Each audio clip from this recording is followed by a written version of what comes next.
What's going on, everybody? Welcome back to the Burning Hammer podcast. I'm your host, Mark Izzo, and sitting beside me is your other host, Dylan O'Brien. And this is the Burning Hammer podcast. Dylan, how you doing? I'm doing good, Mark. Very grateful, happy to be back on another episode of the pod. It's been a little bit. Haven't been able to. It's been hectic getting in here, trying to get these podcasts done. Hopefully, now that the summer's ending, 'cause the end of summer always a super busy time of the year. Yeah, for sure. For everyone. So hopefully now that we're reaching the end of the summer, we'll start to get on a little bit of a better pace moving forward. But I am very excited to be back here doing another episode for you guys. And we are going to get right into these WWE Fastlane match card predictions. 2023 Fastlane. That's right. Is fastly approaching. That's right. You could say we're on the fast lane. To Fastlane.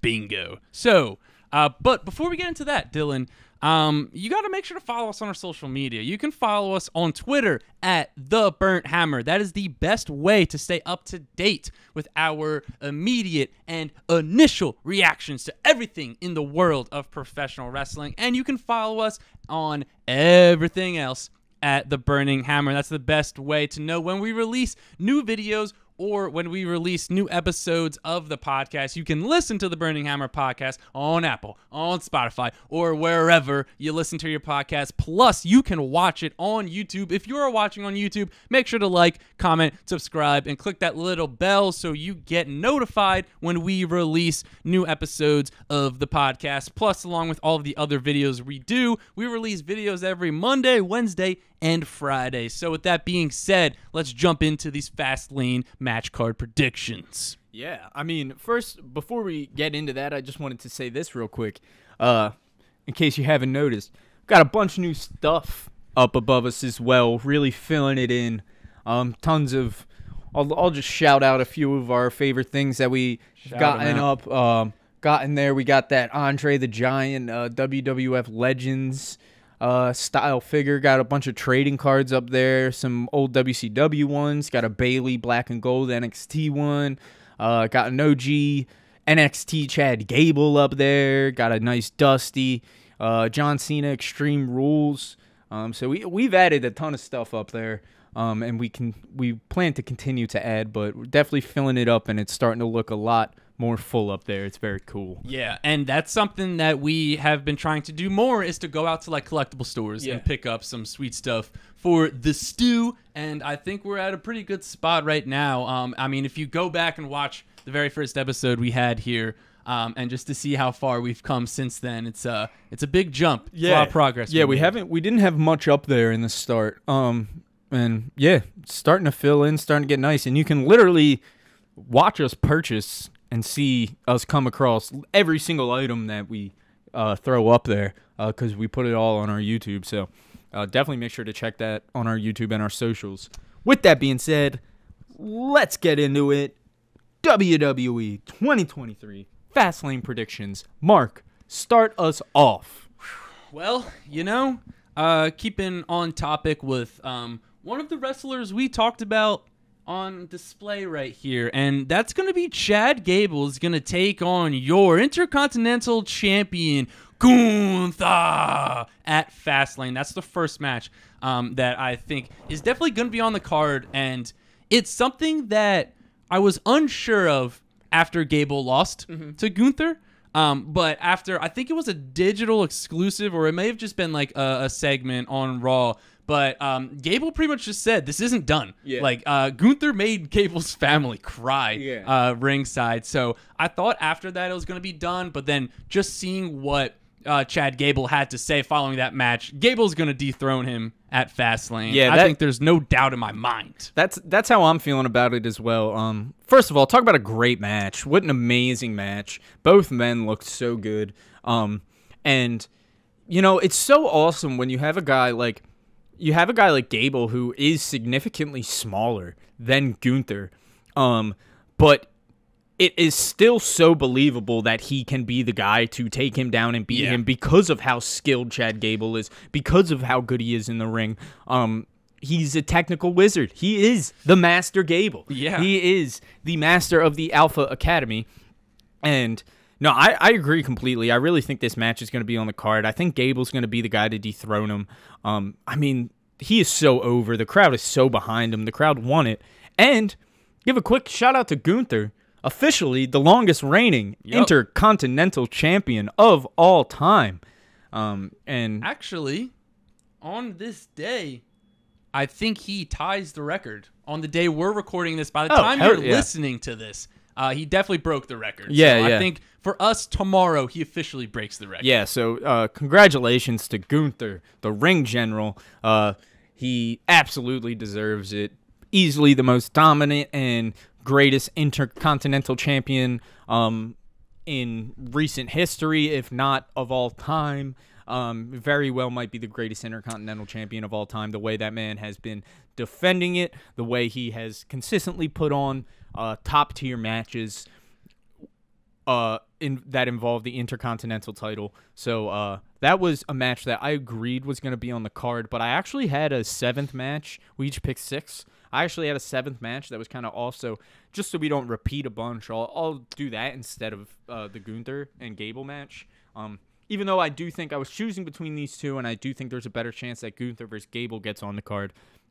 But the other match, I'll go to the other mid-card title across brands, and that is the United States Champion, the WWE Hall of Famer, Rey Mysterio, taking on Grayson Waller for the United States Championship. Yeah, that's definitely seems like this is a match that we're on our way to getting. I agree completely. It's once Rey won the title, I may have tweeted it. I may have put it on some of our social media, but I immediately thought Grayson Waller is going to be the next. He's going to be the person to take the title off of Rey. I'm just not sure when they're going to do that. It feels like Rey is definitely a transitional champion. I just don't know how I don't know if it's going to be this quickly. Yeah. I don't think it'll be this quickly. But I do think that there's a good chance that match happens at the Payback card. Yeah, I mean that's a great match, and I think Fastlane. I said, I mean, you talk about a menace. Grayson Waller is an absolute menace. If you saw his post on social media, he's a star, man. He's a star. He's big time, and so the future's very bright with him. I mean, and it just goes to like how much WWE trusts him. They put the Grayson Waller effect on Payback, and like they wouldn't do that if they didn't believe that much in him. And we've just seen the number of stars that he's interacted with during his run in WWE. I mean, it's truly incredible, and I'm really excited to see what the future holds for Grayson Waller. I think that there's a lot of really fun stuff and fun feuds that we're probably going to be getting very nearly in the future, and that's a match that I could see happening. I mean, we've gotten like a lack of the U.S. title being defended on shows prior to Payback, so I think they could be trying to like build back some prestige, some value, some honor to the United States Championship. So yeah, that match is definitely one that I think very easily could happen. Also, just so the listener or the watcher, you guys know when we're recording this.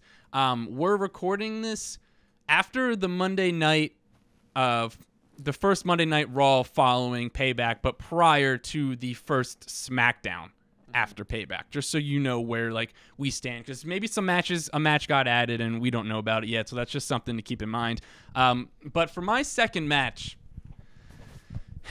and this one may be bold, but this is one that I'm going to manifest it into existence. This may be wishful thinking, but this is one I truly think could happen.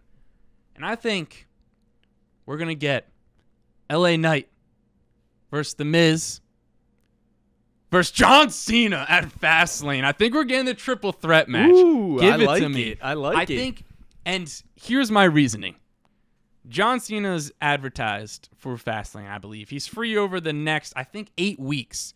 And going based off of how that match went down at Payback, it wasn't all John Cena and LA Knight versus The Miz. Like a lot of times that happens with special guest referees. It was John Cena was getting physical. He's being fair with both men. Both guys, yeah. LA Knight and The Miz both were getting in John Cena's face. And they had that little standoff at the at the end after night one. They were eyeing each other up, and John Cena offered him a handshake, and Knight hesitated to shake his hand at first, but he did end up shaking his hand. He did.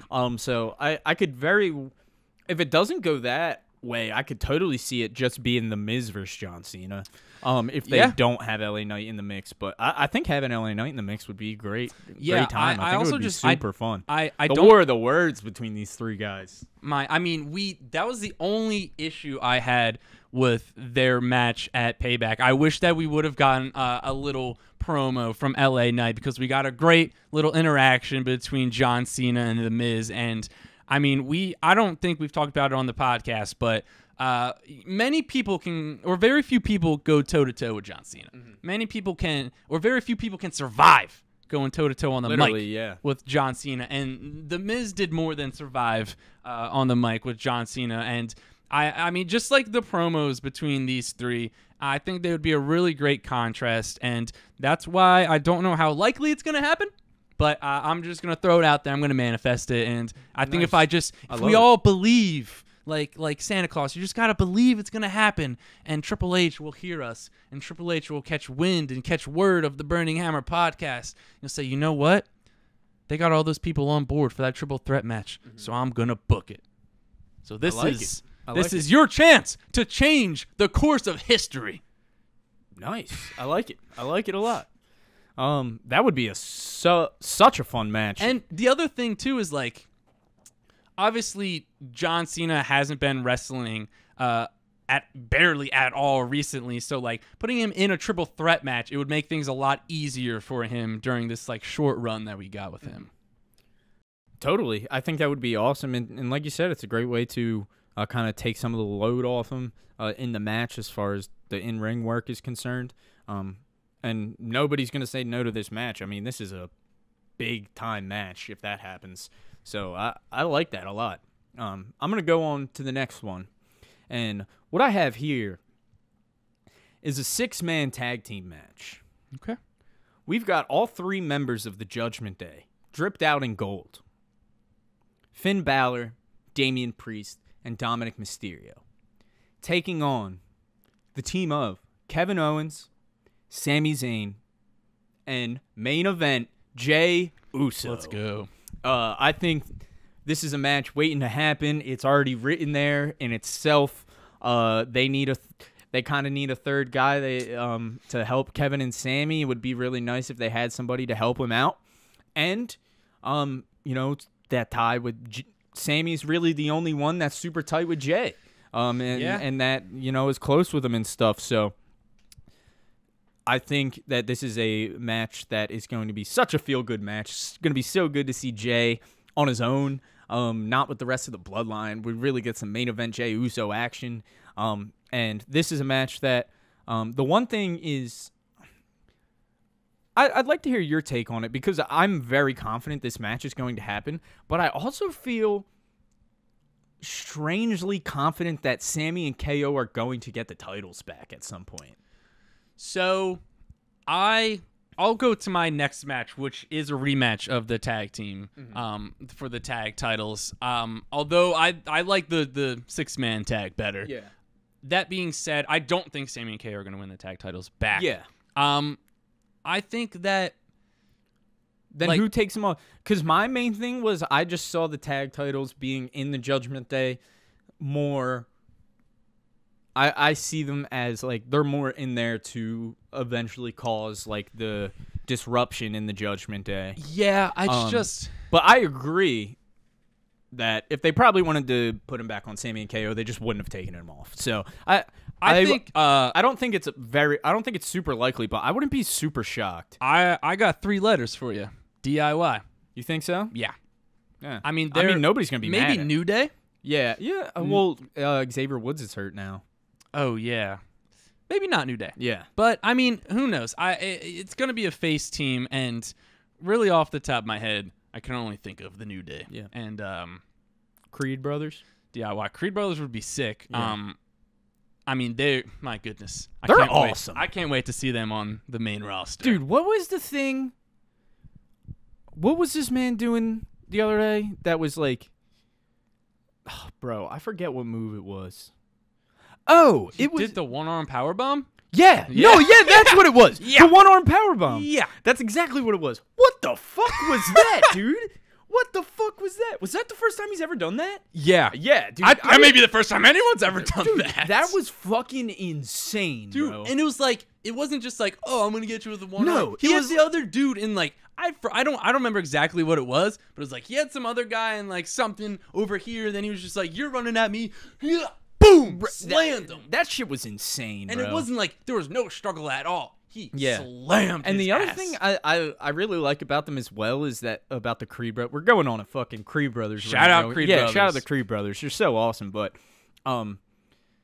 like even though obviously they have similar styles, being that they're a tag team and but they also like they're not too alike. Yeah. You know what I mean? They Yeah. are different enough in their personalities and their styles a little bit. That to me it just works perfect. I think they're gonna be like, I think they got the potential to go down as like one of the best brother tag teams of all time if they keep this up. They could. They're super young. But Yeah. Anyway, let's get back to the tag titles.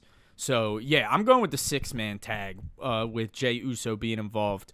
And then you said you're gonna go with the tag team title rematch. Yeah, this was a tough one. I was trying to figure out. I think Jey Uso gets involved in this match either way. It makes sense. I just like, I don't know. I definitely think that's probably the more likely scenario. Mm-hmm.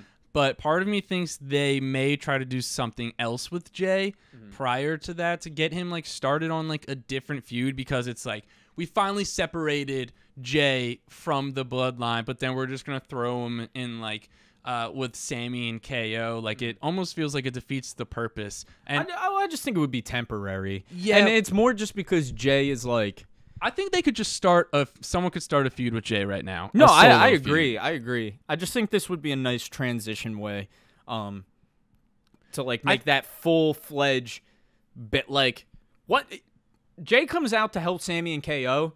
That is like, because he's already a babyface, obviously. Yeah. But that's like the mega babyface moment. That's when when Jey comes out to help Sammy and KO. That's the moment where you're like, oh, this dude is like mega babyface, like mega over. And like, it's, I don't know. That's the way I view it. And it's also, I view it as necessary, honestly. I think he needs to be involved in this match. I think he could come to the aid, and I think that would also like what happened on Monday Night Raw is like a lot of the wrestlers were just like having issues with Jey because of what he did to them in the bloodline. So I think like if you have Jey team up with Sammy and KO, or if you have Jey come to the aid of them after the Judgment Day tag team match, and then like Dominic gets involved and beats him down, you have Jey come to the aid, that can be like, hey, all of ththese people that I've wronged, like I'm a new person, I've changed. Dude, I'm gonna take this crock off so you guys can Show the people John, you're. see the Oh John my Cena gosh. It's his full Wow. body, dude. They're Wow. so weird. Super weird socks. Yeah, Couldn't pass them up though. that's hilarious. Yeah. Why don't you take us through your next match? Okay, my next match is going to be the women's world champion, Rhea Ripley, defending her title once again against Raquel Rodriguez. I think they're probably going to do a match on Raw between this. What do you mean? Like I think they're Like you think they're gonna have a rematch on Raw? yeah, probably. Because that was their first match at Payback, and Raquel came out on Raw and said Adam Pearce has granted her a rematch and Dominic Mysterio is barred from ringside. So I think Rhea probably figures out a way to whatever. Like when I don't think she's losing the title to Raquel regardless. I just think. Other members of the Judgment Day will get involved. Yeah, no, I think there's going to be something, and then I think it'll probably go to Fastlane, where we'll probably have that last match between them two, for now at least. And then my guess is that there's going to be some sort of stipulation at Judgment Day. At Fastlane. So we'll see, but I'd be very shocked if Rhea versus Raquel was not on the card. Yeah, and it's also interesting because the next Premium Live event following Fastlane is Survivor Series. So it's like if they're going to do like the old school traditional Survivor Series, Raw versus SmackDown, then like it may change some matches on this card, or if they're just gonna have like Survivor Series as just like a normal premium live event. There's no word on if they're gonna do War Games yet. I'm gonna assume they're not. That's what it seems if it hasn't like. been announced yet. The rumor was that they're not. There's which no is a official shame. report whether they are or not. The rumor is that they currently are not. Yeah, and so that's Rhea versus Raquel is a match that I also had on for my predictions, and I don't know. It's tough to decide. Like, I don't know who's gonna beat Rhea for the title. I don't know when it's gonna happen. My guess is Shayna or Liv. I think there's a chance Liv wins the Rumble and then beats Rhea. At Mania, I think that could be really good, and I think there's kind of there's the story there that she put her out on the shelf. Former tag team.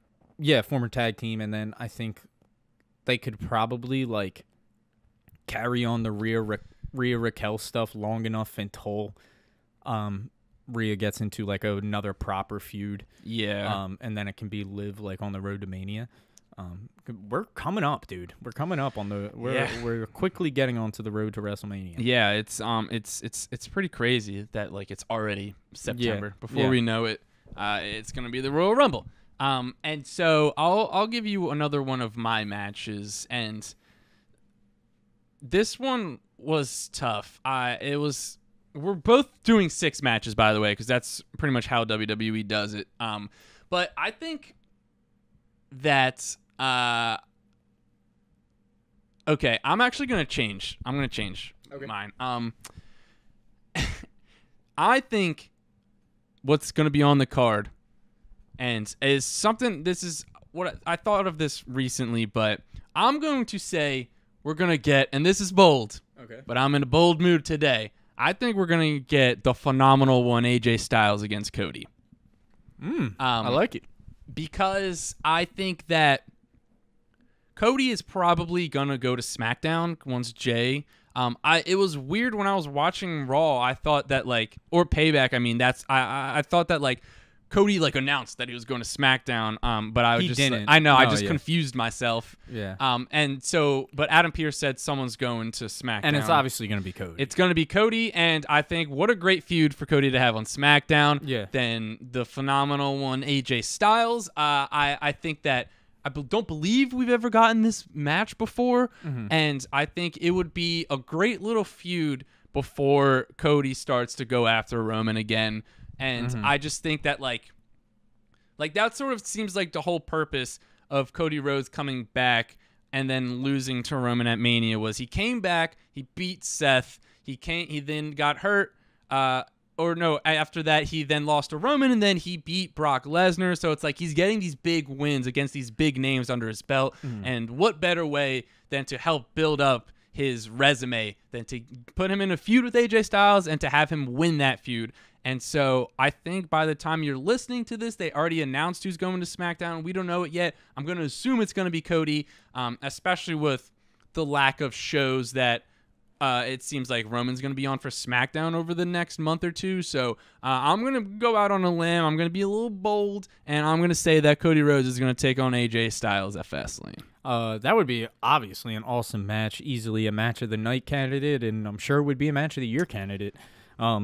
Yeah, nobody's arguing with that. And I'll keep it on the same kind of level with Cody Rhodes as well, because we all know Cody Rhodes has got to be on this card. He wasn't on Payback, didn't have a match at Payback, so he's got to have a match at Fastlane. Yeah. And this one was actually a little difficult for me, just choosing between these two guys. And last second, I actually ended up switching back. So I think we're going to have either Cody versus Solo or Cody versus Jimmy. And I've landed on Cody versus Jimmy. I think we're going to get Cody Rhodes versus Jimmy Uso, which I think is a really interesting way to get this Cody back into the bloodline storyline sort of thing. Jimmy can be super pissed that Cody got Jay to go over to Raw and all stuff like that. Essentially getting in the middle of this. Basically, Jimmy can just be like, why are you getting in the middle of this? This is family business. Yeah. I think there's a chance that it could be him versus Solo. But I think it makes more sense to have Cody go up against Jimmy. Yeah. And then, so an idea that I had, this is definitely like a long shot, bold idea. So we'll see what happens with this. But my thoughts were, what if we have Jimmy versus Cody, and Solo is going to help Jimmy win or whatever. And then you have Jay come out, and then it turns into whatever. It's a big brawl. Jay comes out to beat up Solo, and then maybe, possibly, I was thinking maybe like the Judgment Day, like Finn and Damian run out, and then Kevin and Sammy run out. Okay. And then this all sets up to our Survivor Series style match at the next Premium Live Event Survivor Series, where you've got a team of Cody Rhodes, Kevin Owens, Sami Zayn, Jey Uso. Oh, yeah, no, my bad. And Jey Uso versus Roman Reigns, Solo Sikoa, Jimmy Uso. Oh, no, not Roman. I think it would be Judgment Day. It would be, my bad, Judgment Day, Judgment Day, Jimmy, and Solo. and then it would be one more person for Cody's team. Yeah. Yeah. It's not a bad idea. Yeah, something like that. I think that's a interesting. And I also think there's a chance that, like, maybe we don't have Judgment Day get in the mix. Maybe it's a Survivor Series style match, and like Bloodline needs 2 more, so they hire like Indus Sher or like something like that, like a tag team, like a heel tag team. What if we get like, and I don't know if they would do this with like the Survivor Series, but what if we get like the OC and Cody versus some sort of mixture of the Judgment Day and maybe Soul, or not, no, because they're on SmackDown. Some sort of like Judgment Day plus 2 more people. Yeah, that would be fun. Well, no, it could be the OC and Cody, and then they can get 1 more person. Well, that's 5. Oh no, that's 4. Maybe they just do 4 and 4. No, that's what I'm saying. They could do the OC and Cody versus Judgment Day, like with JD. Yeah, that could be fun. Mm-hmm. So yeah, I mean, actually, yeah. The more I think about it, Survivor Series, it feels like they're gonna have Judgment Day versus somebody. Actually, the more I think about it, I think they're gonna have all 5 members of Judgment Day in their Survivor Series match, including Rhea. They could. That is what they gotta do. Anyway, let's move on to so let's get to your next match. All right, so my next match, and I believe this is my final match. Yeah, I have one more as well. And this one I'm the least confident about happening, and that is the WWE World Heavyweight Championship match. Okay. I think. Oh wait, I have 2 matches left actually. I think that one is going to be on the card, and the reason I am hesitant is because Shinsuke, who I think is going to be Shinsuke versus Seth. Shinsuke just turned down the rematch. Mm-hmm. Although I don't know if that's actually going to play. The one thing I will say about Gunther is, I think there's a good chance. So, because part of me was like, oh, he's got like, they're gonna put him into the world title picture as soon as he loses the Intercontinental title. And like my thought was like probably have him go on like after the whatever, deal with maybe trying to get it back from Gable for another match or 2, and then like make his focus like the Rumble. But the one thing that I think they can push it off, I think they can push off the Gunther push. And I think they can have LA Knight win the Rumble, have LA Knight versus Seth, because as much fun as Gunther versus Seth would be, and it would probably be match of the year, the promos alone between Seth and LA Knight I need. So my thought is have LA Knight win the Rumble, go up against Seth, and then we have Gunther versus Brock at WrestleMania, and we build to that. So, and you have Gunther beat Brock at WrestleMania. My thing is, I'm not totally convinced Seth is going to hold the title until Mania. No, that's fair. I think there's a good chance he loses it before the end of the year. I think Like, I don't know if he's going to hold it. I just really until think they're next going to year. give him. I think they're going to give him the chance to go in. Seth has never main evented. I think he's going to go in as the champion. I think they're going to give him that nod. I think they're going to be like, you deserve to go into WrestleMania as the World Heavyweight Champion. Yeah, I mean, That's yeah, my it's hard thing. to argue with that. Like, I think it's just like, nobody else deserves to go into Mania with the championship more than Seth. Yeah. So that's my thing with not being able to take it off him until then. Yeah, and I think also what could... And it just makes, and having him hold it till Mania obviously makes the win that much better. Yeah, and I think that there's, like, what they could do with, like, putting off Gunther's push for the title is just have him do, like, what they're doing with Cody, with just have him beat some of the, like, the big names. Yeah, Brock. Yeah, you can do Brock. Even before Brock, you can get into another feud, like... Cody. I mean, there's a lot of good stuff. And I think also how they could transition off of Gunther for the IC title is to have Ludwig Kaiser go after the IC title. Yeah, that's a good him idea. just being like, listen, man, I want a shot at the title. Yeah. Because everyone's really high on Ludwig. So, yeah. Why don't you get us to your final match? Or what do you have? 2 left? No, I'm done. I'm done. Yeah, I'm good. All right. Awesome. Well, guess what? That's going to wrap it up. You let us know. You drop your match card predictions in the comments. How about that? You're sitting here watching us, listening to us do it. If it's so easy, why don't you do it? Jabronis? Losers. Gosh, just kidding. We love the Burning Hammer universe. Like we said from the start, make sure to follow us on all of our socials. You can follow us on Twitter at The Burnt Hammer. That's the best way to get our immediate and initial reactions to anything and everything in the world of professional wrestling. And you can follow us at The Burning Hammer on everything else. That's the best way to stay up to date with when we release new videos and new episodes of the podcast. You can listen to the podcast on Apple, on Spotify, or wherever you listen to your podcast. Plus, you can watch it on YouTube at The Burning Hammer. If you are watching on YouTube, make sure to like, comment, and subscribe, and click that bell so you get notified every time we release a new video. We release new videos every Monday, every Wednesday, and every Friday. With that being said, that's going to wrap up this episode. I'm Mark, he's Dylan, and this has been the Burning Hammer Podcast. See ya.